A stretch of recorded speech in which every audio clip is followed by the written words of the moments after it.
For me, I don't know. I don't see myself as that sort of in that position where it's like I've got some endearing legacy. I'm just a fella who wrote and talked about things online for a little bit. Some people liked it, some people didn't. And hopefully, I didn't come across as a total dickhead, if I can swear, while I was Yeah. doing it.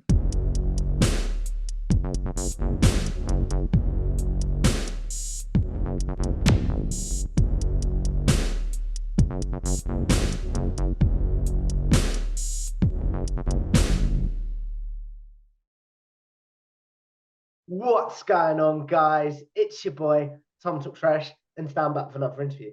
This time, I'm joined by the one and only Andrew Pollard from Whatculture Wrestling. So, welcome to the show.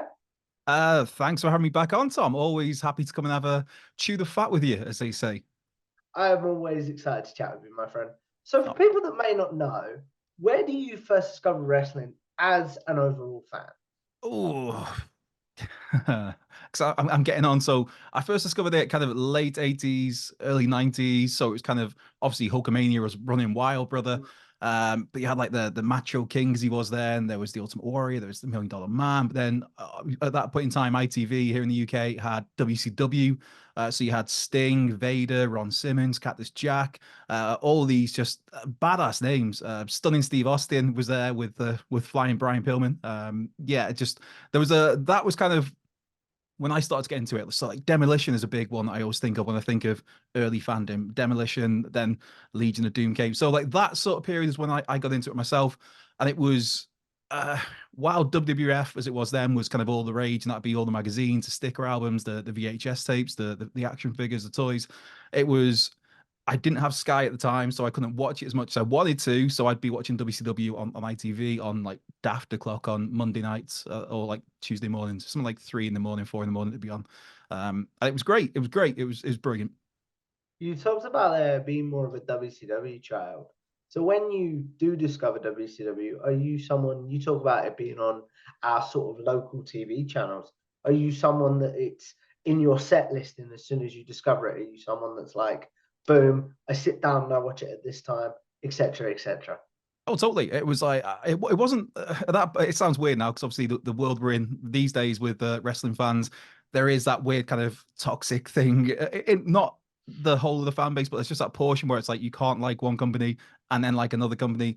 Whereas back then it was just I like wrestling, so whatever wrestling I could watch, it was great. It was wrestling. It was just larger than life characters doing incredible feats of athleticism and strength in stories that had you engaged. Of oh my god, is the bad guy really going to cheat and win, or is the good guy going to somehow overcome the odds? And so it wasn't so much I chose to watch WCW because I didn't like WWF. It was just I would watch whatever and whenever I could. But yeah, WCW in terms of the routine, that was the one that I had direct access to because, like I said, I didn't have Sky TV at that point in time, so I had access to WCW. But again, this dates myself because of the time it was on. This was before your cable TV, your Sky TVs.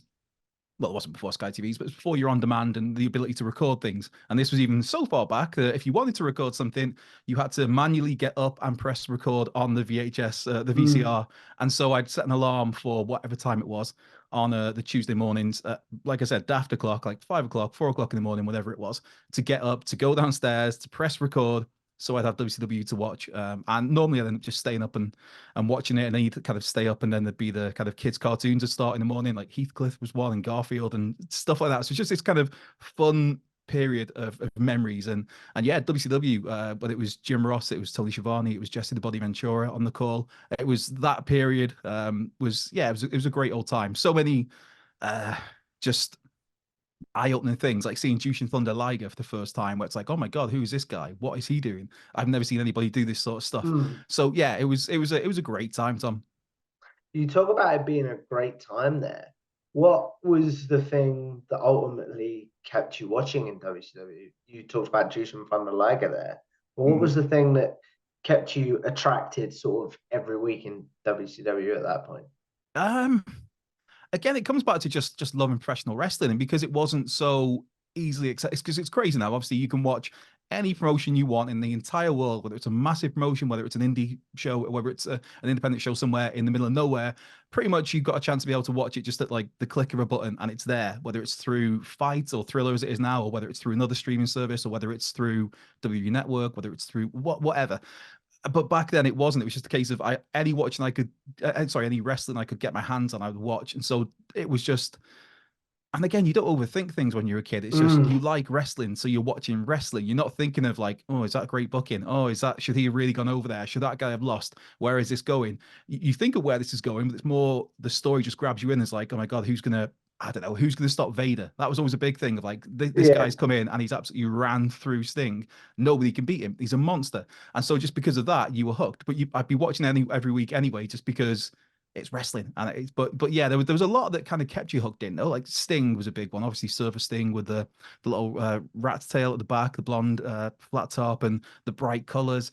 Just yeah, that roster. But then over in WWF as well, I'd consume as much of that as I could when it was Mm, available to me, and it was just yeah, it was just that the I mentioned it before, the larger than life aspect I think just draws you in, and then mm, that's it. You're stuck with it. You talk about being stuck with it for the longest time, and you also talked about there when you could watch WWF. Yeah, Things like that. For the longest time, I should have checked before we got on. This is very unprofessional. But for the longest time, your pinned tweet was about Macho Man and Randy Savage still is, reuniting. It still still is. is, yeah? Yeah. So your pinned tweet is about Macho Man and Randy Savage reuniting. Why was that a moment that spoke to you? Um, Emotion. That's it. It's.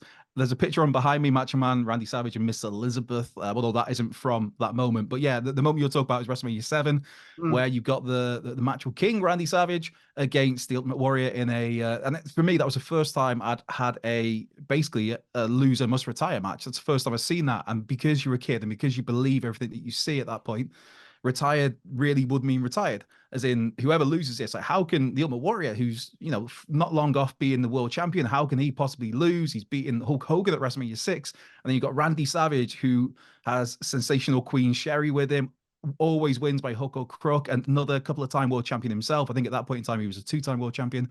Was it two? No, one-time world champion at that point. But yeah, you had these two behemoths, and it's like, how is somebody going to lose this, and how is somebody going to lose and then be retired? This is crazy. The stakes are massive, and it's just that in itself. And then to see Savage hit what I think it was 7 elbow drops on the Ultimate Warrior, which mm. was unheard of at the time. This was a time when a single finisher was a finisher. So to have that and then the Warrior kick out and get the win, it's like, how's he done that? But it's that moment afterwards where Miss Elizabeth and Bobby Heenan and Gorilla Monsoon do a great job, as they always did on commentary, where they see her in the crowd during the match and the camera pans to her and she's in this really, I'm colorblind, so it's like sparkly, bluey, blacky outfit with big Yeah. white stars on or silver stars. And so it's put in your memory that she's there. And obviously her and Macho on great terms, but they used to be so much together. They got married, da da da. Although at that point they hadn't actually got married on screen. But yeah, it's just the story of it where when Sherry inevitably turns on Macho Man or Macho King at the end of the match, and then you just see you kind of you're screaming at your teeth for like Elizabeth to do something, and then she hops the rail and she comes. I'm getting goosebumps to talk about this. I feel like I'm a Yeah. rock now doing this tapping his arm thing. But Yeah. yeah, she comes running down the ring, attacks Sherry, throws her out the ring, and you've got Macho Man who's kind of can't see what's gone on. And he turns around like, "Who's this been hitting me?" And it just that moment there, oof, these goosebumps. And you just see he realizes that she's come there, she saved him. Yeah, the whole of that post match is why professional wrestling is so great. It's just moments, it's memories, it's emotion. It makes you feel something. And yes, that match was not your, 12-star match on Dave I Meltzer's love star that rating, match, but just to oh, throw that out there. it's a really great match. But it's just the reason it is so good is because it's not necessarily because of the ring work, which is it's one of Warrior's best matches, and Savage did a great job. But it's just the whole story, the whole emotion. It's yeah, it's just goosebumps. And then the fact that when they go to leave the ring, Savage kind of stops and drops the ropes for Liz to get out, which she always used to do the same for him. Mm, Man, yeah. And as Gorilla Monsoon says, what a man and what a woman, I believe is the line. It's and yeah. everybody's crying. Bobby Heenan takes the mick out of a lady in the front row because he says her shoes must be too tight because she's crying. There's the kid with a giant like flower hat on who's sobbing. It's great. It's absolutely great. I feel like I've talked about You, that way too long. Sorry, Tom. Concise oh answers. no. Oh no, no, no, no, no. The content, my friend. The content, you know. But you talked about it, and it's obvious how passionate you are about that moment. Before we get into your work of what culture wrestling, how you joined, etc. How does Andrew make sure he's still got that wrestling passion within his work. What do you do to maintain your passion for wrestling? That's a really interesting question. Because the even when I wasn't covering it for work, but there was even spells just as a fan, just watching it. It was almost kind of like and obviously it was WWE had a monopoly on the industry for basically 20 years, but there was almost like a Stockholm syndrome effect where even if it was bad, you couldn't not watch the next week because what if this is the week where it's really good? And so I think the way I stay motivated about it all is I don't know. I just maybe I'm one of those really daft optimists where I think that like, oh, even if this has been really bad, next week can be better. So I'll come back next week and hopefully it'll be better. And sometimes it wouldn't. Sometimes it'd be worse, but maybe next week will be better. And then maybe next week, and it's yeah. So it's in terms of keeping that energy up and that fandom up. It was don't know. It's almost like a comfort blanket sort of thing, or stepping into like your favorite pair of jeans that you've not worn for a while, and just you're comfortable with it. It makes you feel okay. And it's the thread of characters as well. I think where regardless of you, I guess obviously Bret Hart is one of my guys, which I'm sure we'll talk about later on because Mm, the Hitman's always going to come up. But it's like, when Bret Hart left WWE or when he had to retire in WCW, there was still some other characters there to keep you interested. So, say at WCW, there'd still be Sting, for example, or DDP when he was on his People's Champion rise. So you stay watching for that. But in terms of a WWE sense, there'd be, say, a Chris Jericho that I really liked, and then Jericho will go away. But by that point, you've also become invested in, say, Randy Orton's come through or Christian's getting up towards the main yeah, event. And so there's always something there to maintain your interest in that way. I think there's this kind of connective thread over the years of, well, I watched because of this guy. And then when he left, I kind of got into that guy and or girl. And then when they've left, it goes to this person. And here we are now in 2024. that's very, very cool. But what I mean is, because you did talk about there the wrestlers you love, how do you keep yourself motivated to watch wrestling if like you have to watch for your job? How do you sort of make sure that like you are still watching as a fan, but you keep it professional at the same time? I hope that Um, question makes sense. yeah, no, I mean, being able to having the honor, the privilege to write and talk about professional wrestling for a living. That's you can't just be an outright fan. You've got to be able to step back and maintain some sort of perspective. I couldn't just write a story on why Tatanka is the greatest wrestler of all time. I really love Tatanka. I'm a big Tatanka mark. People will take the mick at me for that, and I'm fine with that. But I know that fully well, just because I think Tatanka's great, and young me wanted to see him pushed to the moon. You're able to step back and say, yeah, that it probably wasn't going to be the case. So there's the fandom side, and there's it just I think to me it's just you've got to maintain a sense of awareness, a sense of, like I said, perspective is a big one for me, where just you can praise something, but also just try and not have rose tinted glasses on. I think people appreciate that because I mean the whole in terms of writing about wrestling, listening to people talk about wrestling, or watching people talk about wrestling, the reason that people read those things, the reason that people listen to those things and watch those things is because they're looking for different perspectives, I think, from different people. So if we all like the same thing, it's very boring. It's very boring. You wouldn't need to go to a certain channel or a certain website. You just because everything would say the same. So it's good to have different opinions on stuff. And I think that's key to having your own opinions come through, but also knowing when to not go overboard as well. I think if that's No, that that totally makes sense. So, like, when you do get I'm not sure how it works. I should have researched this really.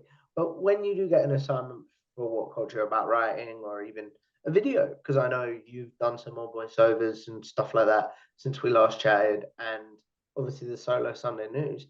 How do you take what, say, a writer may have written in a list, but also make it your own in some to give it your own voice of flavor, for lack of a better Yeah, I mean, in terms of because a lot of the voiceover work, well, to be fair, a good chunk of my work that I do in the week is voiceover stuff and writing stuff for What Culture Horror.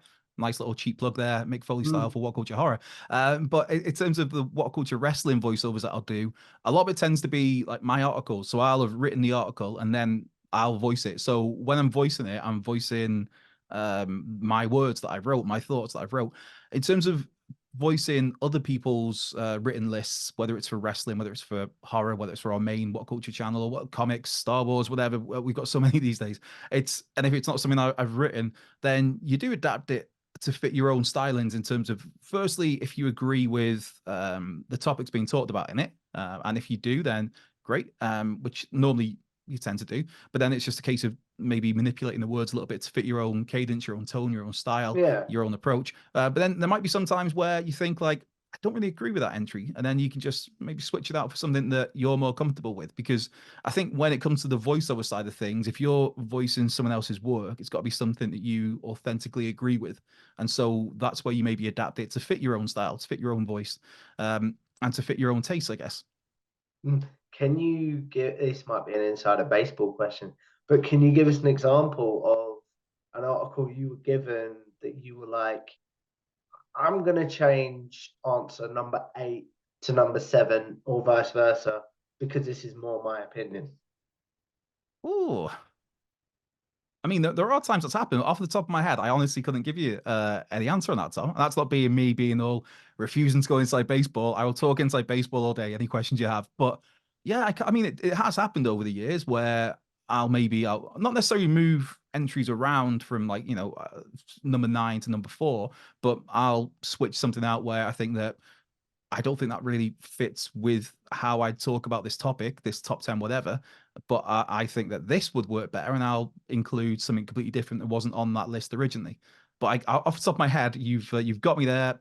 I can't think of anything right now, but there is. It does happen. It does happen.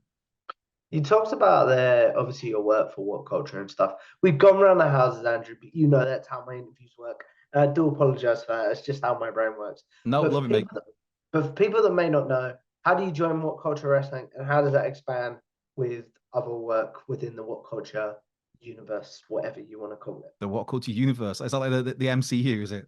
A little bit, yeah. I like that. Um, well, I started doing freelance stuff. God, must be like 10, 12 years ago by now. Just kind of occasional freelance work because I had a day job, an office job. And eventually started writing for a magazine, Starburst magazine. Big shout out to those guys. Absolutely brilliant set of guys and gals based in Manchester, that was a film, TV, well, a genre magazine. And that was great because that's stuff that I love. Mm. And so while I was doing that, and that kind of became my full-time job, then I started carrying on again with the freelance stuff on What Culture at the side, and I started doing a bit more with What Culture. And then that kind of changed during the pandemic because the print magazine that I worked for, obviously during the pandemic, there was no point in printing magazines because shops were closed, so people couldn't go and buy them. So that halted publication for a little while. And then it's like, well, that was my main source of income.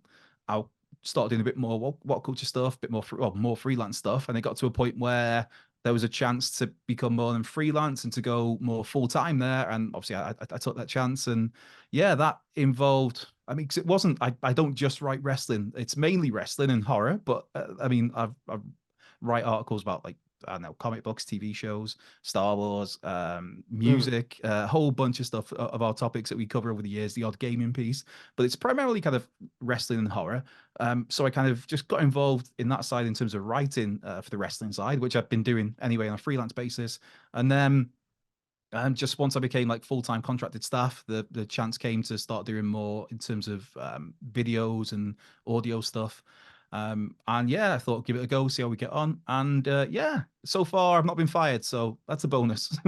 No, you do your job very well, man. You know what a big fan of your work I am. So when it comes to that side of being on camera and stuff like that, did you have any apprehension of, oh, I don't know if I'm going to be comfortable on camera, if people are going to say nasty things or be comfortable with me? Did you have any of that sort of side of it? I mean, you're gonna get nasty things said, whatever, whether you're comfortable with being in front of a camera or not. You're always gonna get it's a strange one. If you see the comment section, there'll be like a lot of nice things. It's like, oh, I'm feeling kind of good about myself. I must be okay Mm. at this. And there'll just be one negative comment. It's like, maybe I'm not so good at this. But no, in terms of putting myself on camera, it's it wasn't something that particularly bothered me. I know that it can be it's quite a daunting thing in some ways, and I'm sure if I step back and thought about it a little bit more, then it would be. But I'd had a in my background. I still do host the comic conventions. So I'd Mm. be like hosting on stage, hosting a panel chat with, say, Sting was one of them at one point in time. Bret But Hart was one, Bret correct? Hart was indeed one. Yes, Mm. that was great. But I like, so it'll be like me and Bret Hart on the stage in front of, I think the room we were in could hold about 2,000 people, and it was not far off full. So it's like I don't really have any trepidation in putting myself out there as such.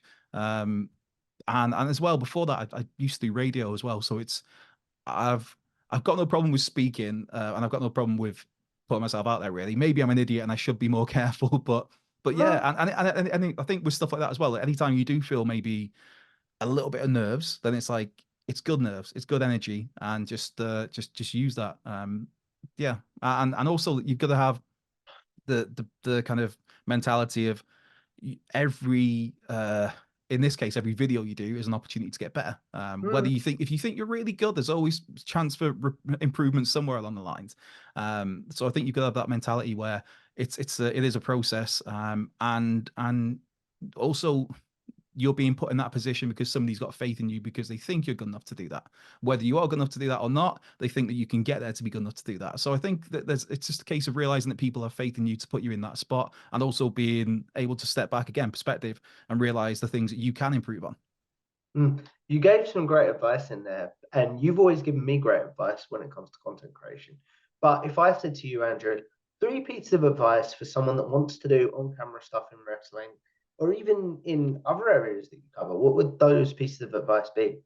The first one and the main one is just do it. It's simple. It's There's so many people that have these. I've got this great idea to do this. I've got this great idea to write this. I've got this like a great idea for a skit to do on YouTube. I've got a great idea for whatever, and then those people will sit on those ideas and never do anything with them. So you might feel uncomfortable. It might not be great originally. It might be awful originally, but the only way you can learn is by putting yourself out there and doing these things.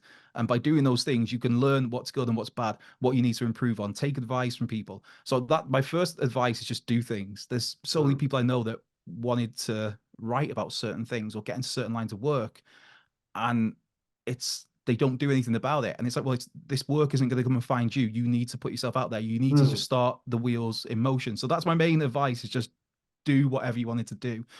Um, but you asked me for three pieces of advice. Right. So the first one is just do it. Do it. Even if it's not very good, it's that first step is the biggest step you'll take. It's just Mm. getting yourself out there. Um, Next, the piece of advice is don't be afraid to ask for help. Don't be afraid to ask for advice. If yeah, because while you might think what you're doing is absolutely great, other people, the majority of the people might not agree. And if you're trying to, grow an audience, then you need to take that into. I'm not saying you completely change to fit what other people say, but be Mm. aware that there is, maybe, I don't know, be yourself at all times, but also be prepared to listen to what other people are saying. Um, and the third one, I think, would just be follow up on that. Is just be yourself. People are gonna.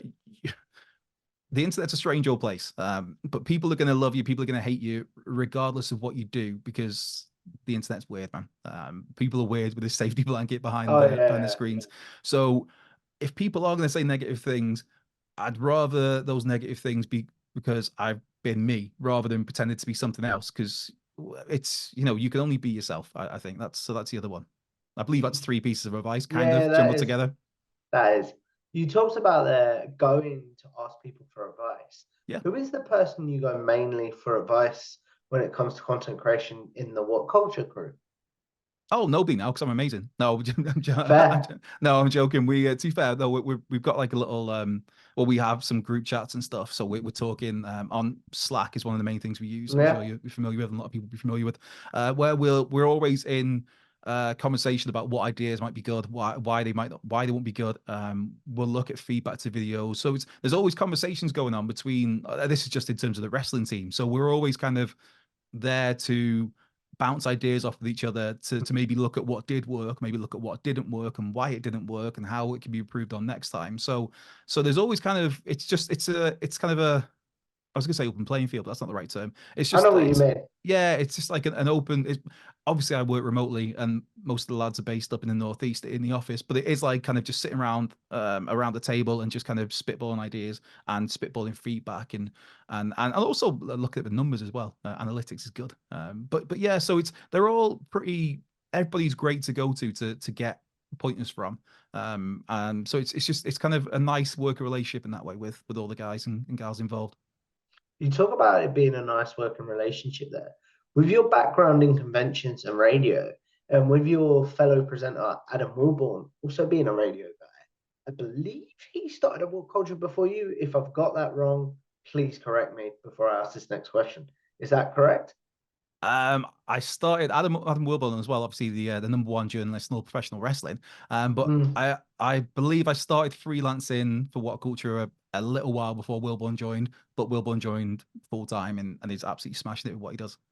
right. So this question is still relevant. But as a radio guy, and as Wilborn was a radio guy who transitioned onto camera Hmm. as well as you did you go to him for any advice about transitioning onto camera?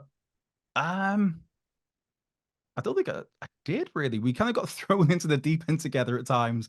Because, like I said, when I came on board full time, it was during the pandemic, and we were trying different things. At that point, we tried to relaunch What Culture Football, which I was very keen on. Oh yeah. Yeah, and a lot of the time when that was kind of first coming about, it was kind of me and Wilborn thrown together. So most mornings, we'd kind of one of the first things we'd do would be a Zoom call like we're doing now, recorded to go out on YouTube. Like this will be now. So yeah, so it wasn't so much advice as such, but it was just kind of I don't know. It helped me get, I guess, in a way, thinking back to it, kind of yeah, it helps you get comfortable a little bit because you're speaking to the same person every morning. You're chilling out. You're trying to make sure your Zoom thing lines up all right. Mm. I used to have it stacked up on like Oh, I boxes. had.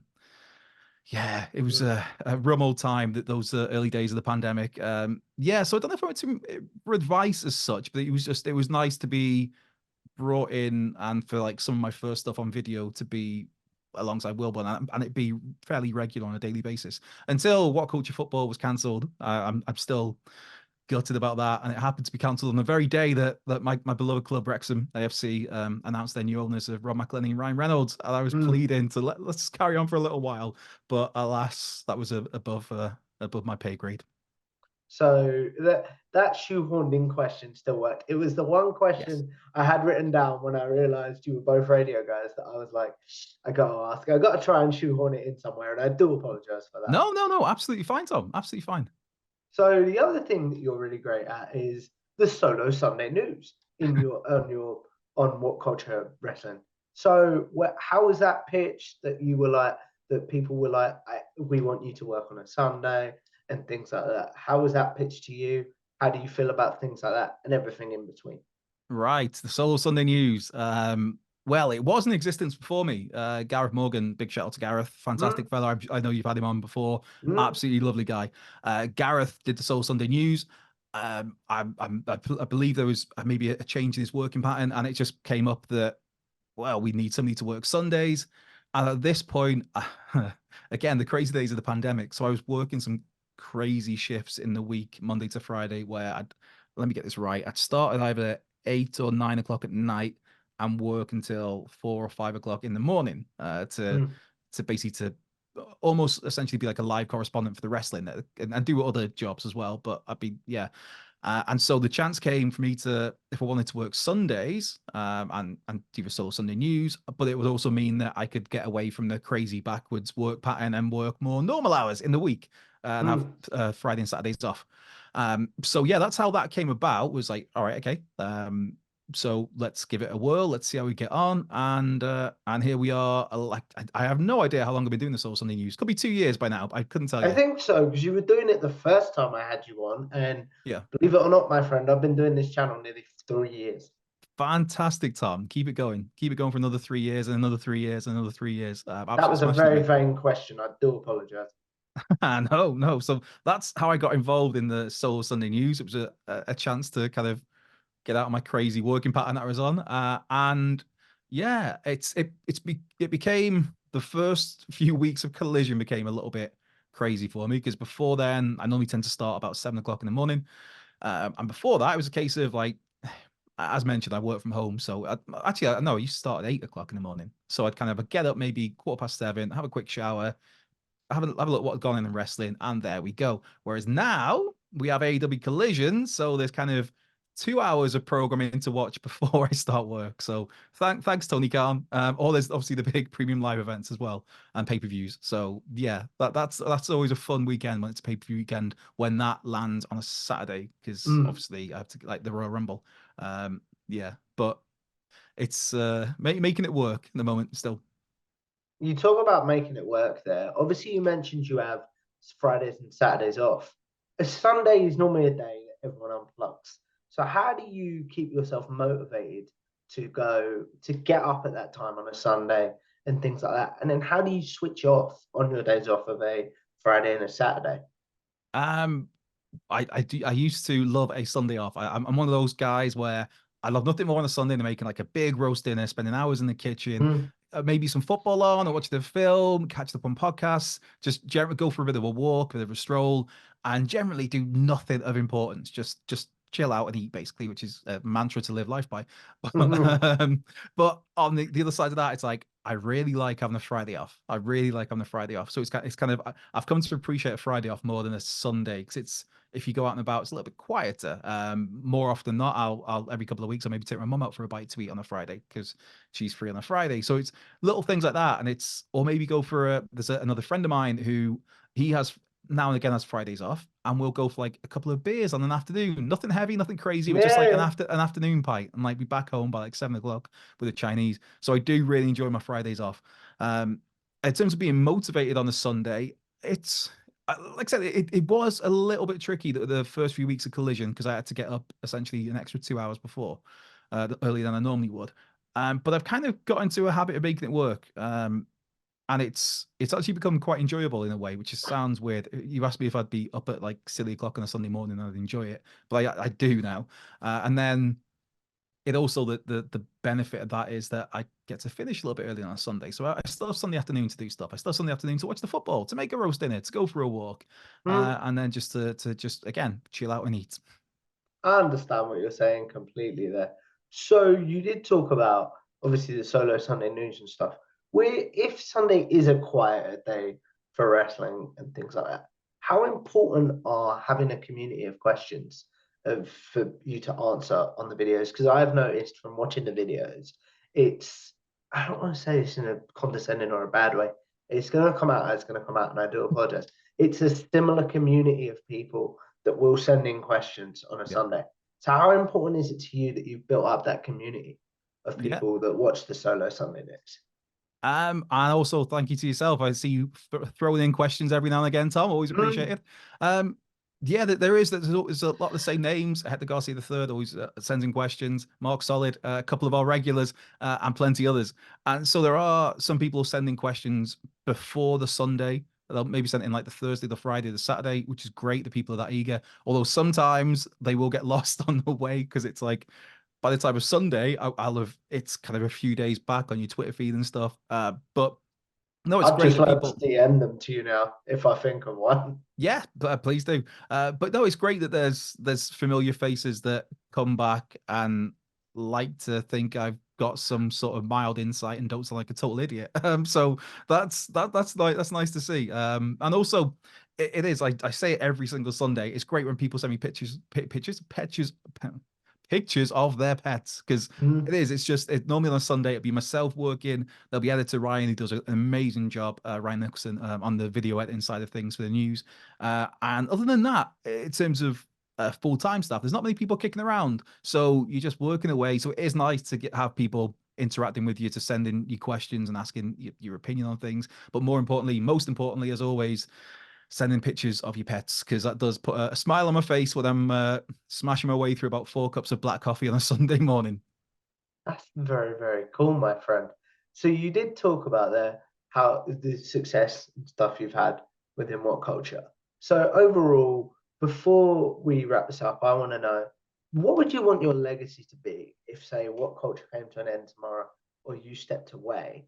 And then, second of all, should I say, do you view your career at what culture as a success? Um, In terms of do I view it as a success? I'll answer that one first. I'd say yes because I've not been I'm not been future endeavored. So that's that. Yeah, as long as I'm still being they still think I'm valuable enough to keep around and help me pay my bills and feed my cat, then I'd say yeah. I can't say it's a failure. I'd say it's a success, and hopefully I have no idea what's in the future. So, but yeah, just to continue on with that, it'd be great. As for legacy. I don't think I've particularly got a legacy. It's just I'm a guy who talks about stuff on the internet now and again, but mainly writes about stuff and spends the rest of his time editing things away. So I don't know. I don't think I don't know. I think it's for somebody that just rambles on as I am right now about wrestling and horror films and comic books and TV shows and stuff. I don't know if like there's to bring legacy into it just sounds I don't know. It's not really for me. I know some people will be very bigging up legacies, and it's all about Mm. legacy. And yeah, I mean, we talk about legacy anymore. We're going to be bringing back what Manu and Ted DiBiase Jr. I think, but for me, I don't know. I don't see myself as that sort of in that position where it's like I've got some endearing legacy. I'm just a fella who wrote and talked about things online for a little bit. Some people liked it, some people didn't. And hopefully, I didn't come across as a total dickhead, if I can swear, while I was Yeah. doing it. No, I understand what you're saying there. Before we do generic questions and my wrap-up question, Andrew, we're going to play a little word association game. I'm going to say a what culture presenter, or specifically a what culture wrestling presenter. If the words would come out, that would be very helpful. And you're going to say 3 words to describe them. Okay. So let's start with the man we mentioned earlier, Adam Wilborn. Um, Dirty Chesterfield, so and so. No, we have our football rivalries, but 3 words. Oh God, I'm awful at keeping things concise.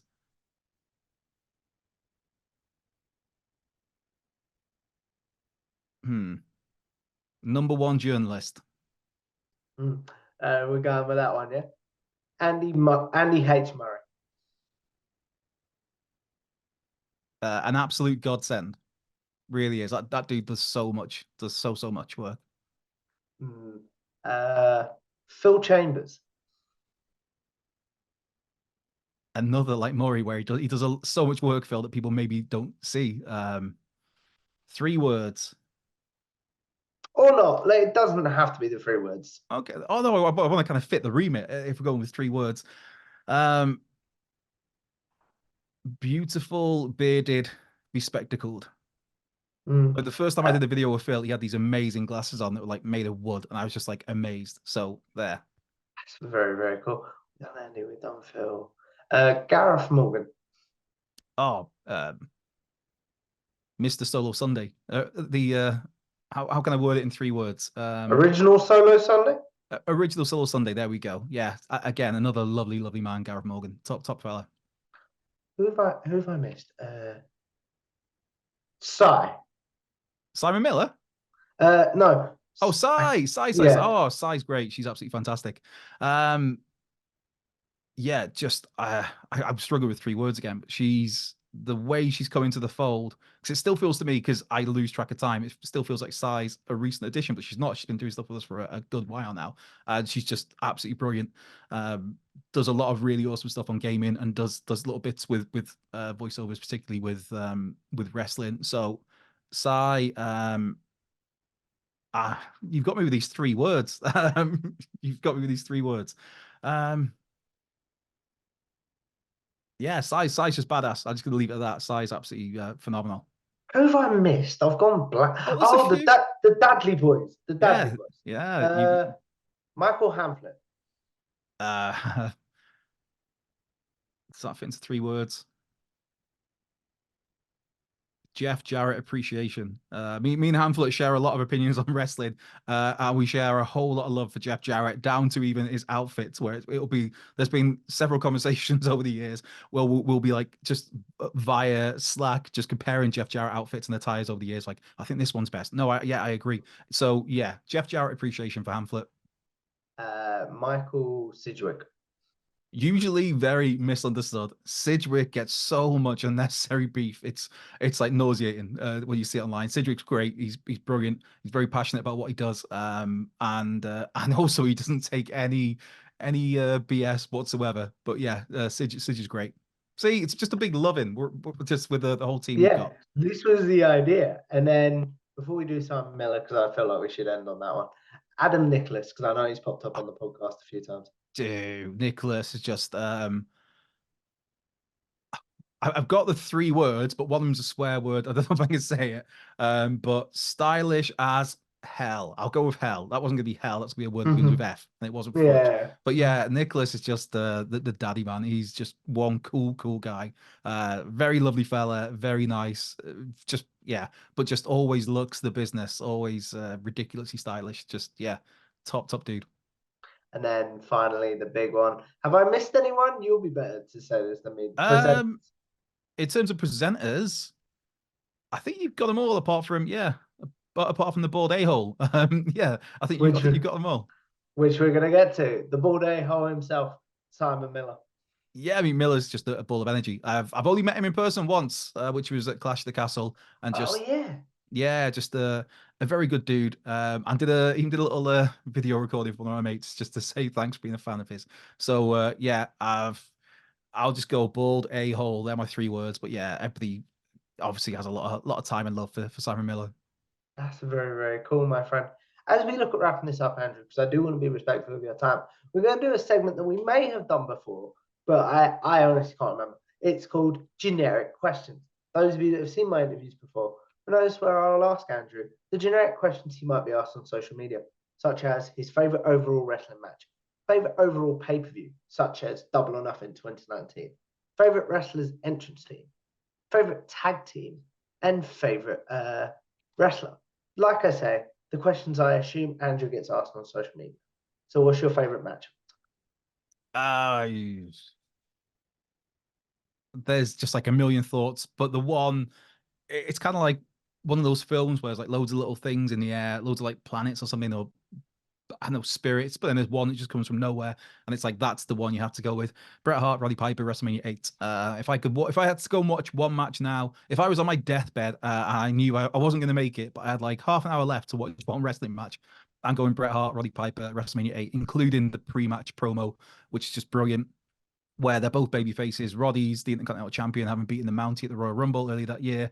The Mountie beat Bret Hart, who had the flu. That was a storyline. So Mountie beat a weakened Bret. So they're both baby faces. Bret wants his belt back. Roddy's beating the Mountie fair and square.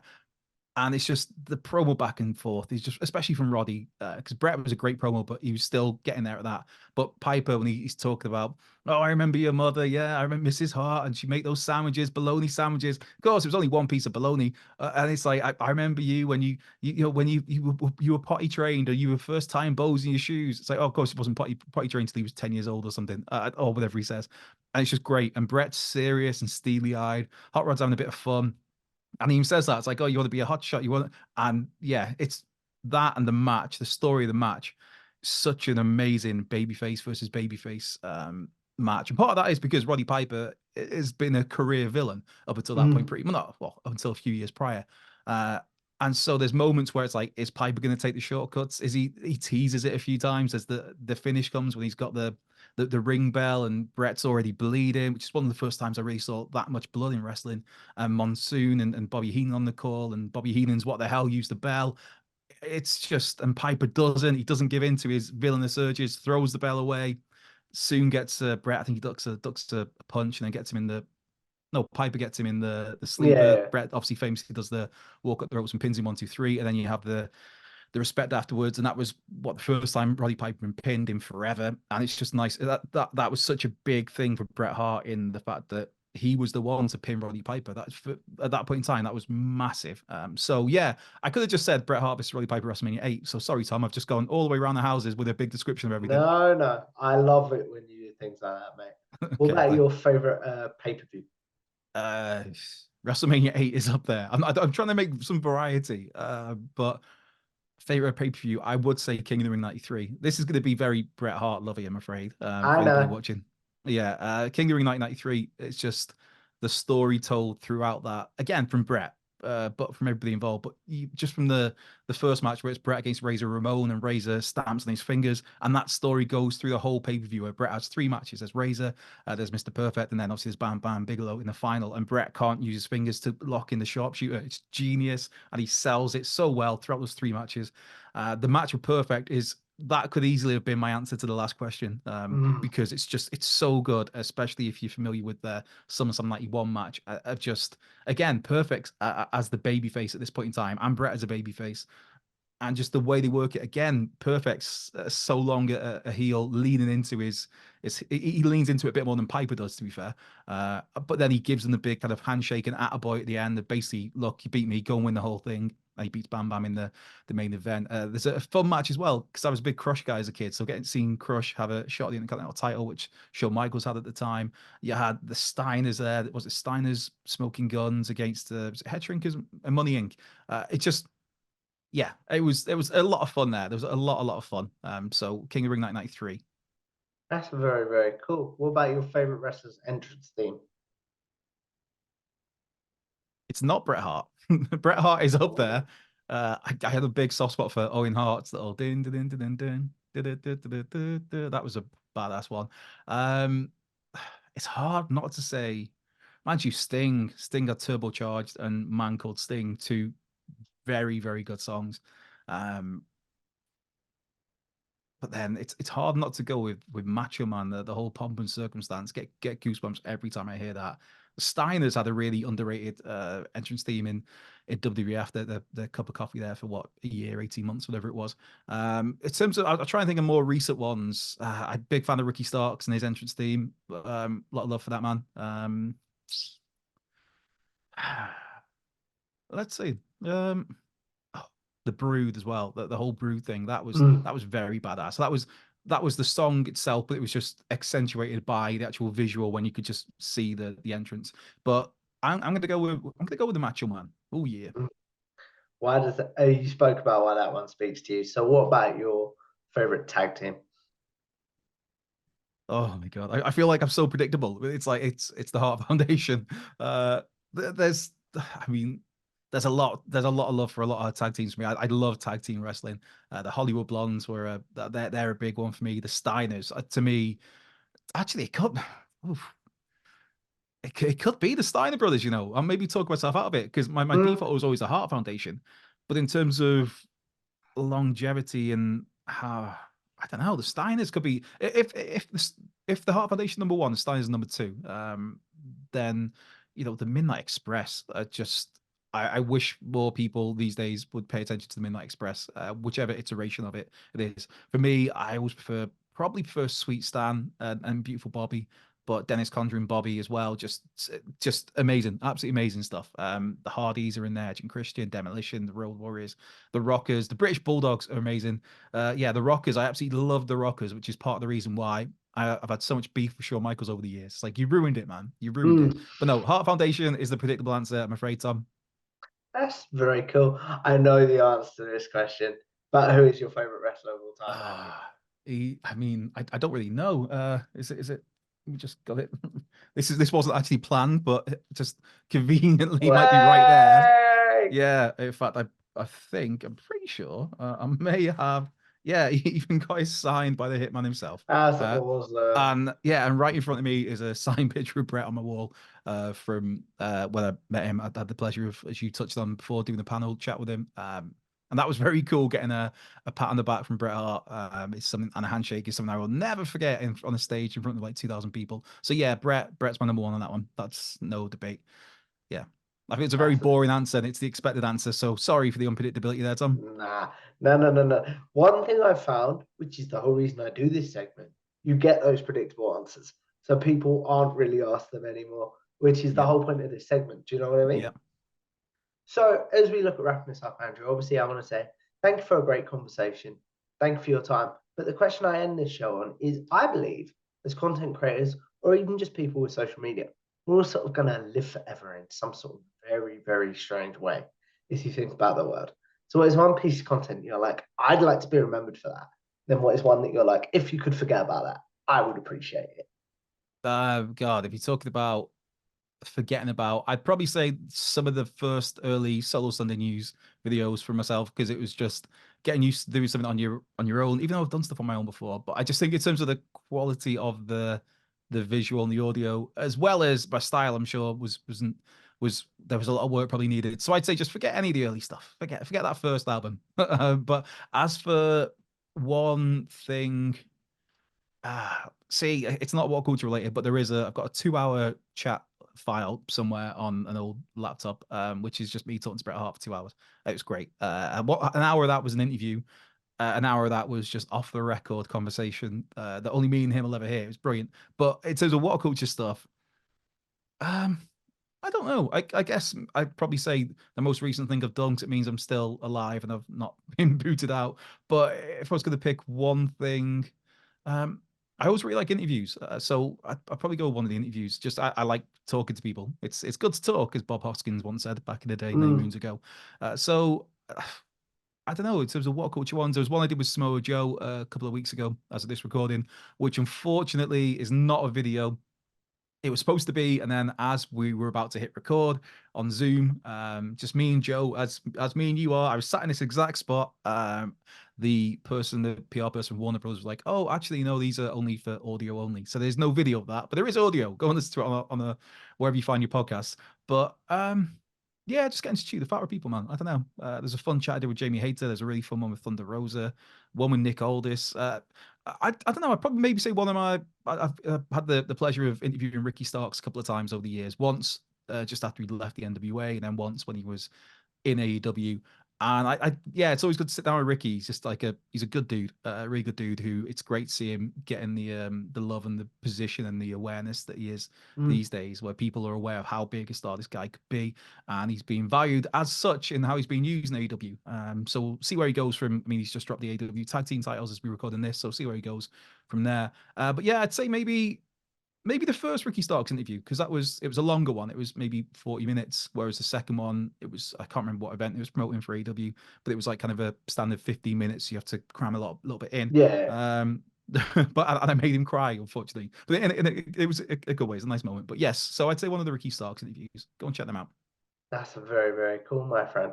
So as we wrap this up, Andrew, I want to obviously say thank you for coming back on. Thank you for a great conversation. But please promote yourself.